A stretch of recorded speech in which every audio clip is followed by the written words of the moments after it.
আসসালামু আলাইকুম। ওয়ালাইকুম আসসালাম। আসসালামু আলাইকুম। কেমন আছেন? জি আলহামদুলিল্লাহ ভালো। আপনি কেমন আছেন? জি আলহামদুলিল্লাহ ভালো আছি। আপনার কি বেশি অ্যাটিটিউড? কেন হঠাৎ এই কথা বললেন? মেসেজের উত্তর দিচ্ছেন না কেন? আসলে ম্যাডাম পেশায় ড্রাইভার তো গাড়ি চালানোর সময় ফোনটা চেক করতে পারি না তাই। ও, আপনার বাসা কোথায়? বাংলাদেশের প্রত্যেকটা ট্রাক টার্মিনালের পার্কিং এ। আর আপনার? ঢাকা।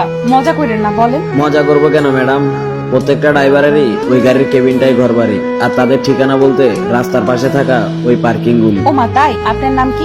আপনি কে ম্যাডাম, আমার সম্বন্ধে এত কিছু জিজ্ঞেস করতেছেন? আমরা কি ফ্রেন্ড হতে পারি না? ও ম্যাডাম, আমি কোটিপতি বাবার শিক্ষিত ছেলে না, আমি গরিব ঘরের মূর্খ ছেলে, পেশায় করি ড্রাইভারি, আর আপনি করবেন আমার সাথে ফ্রেন্ডশিপ? আচ্ছা, ফ্রেন্ড হিসেবে তো বলতেই পারেন। আমার নাম ওমর ফারুক ইমন। আপনার? আপনার নামটা তো অনেক সুন্দর। সুন্দর নাম দিয়ে কি ম্যাডাম কারো মন পাওয়া যায়? যাই হোক, আপনার নাম বলেন। আমার নাম জান্নাত। আপনি কি লেখাপড়া করেন? অনার্সে পড়ি।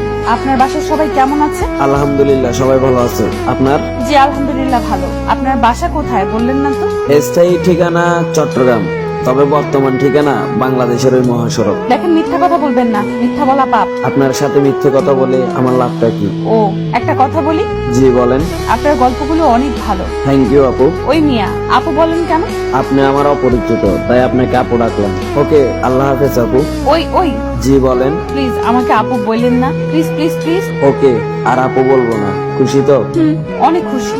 আচ্ছা এখন ভাই ভালো থাকবেন। কেন, কোথায় যাবেন? গাড়িতে যাব ম্যাডাম। আচ্ছা তাহলে যান।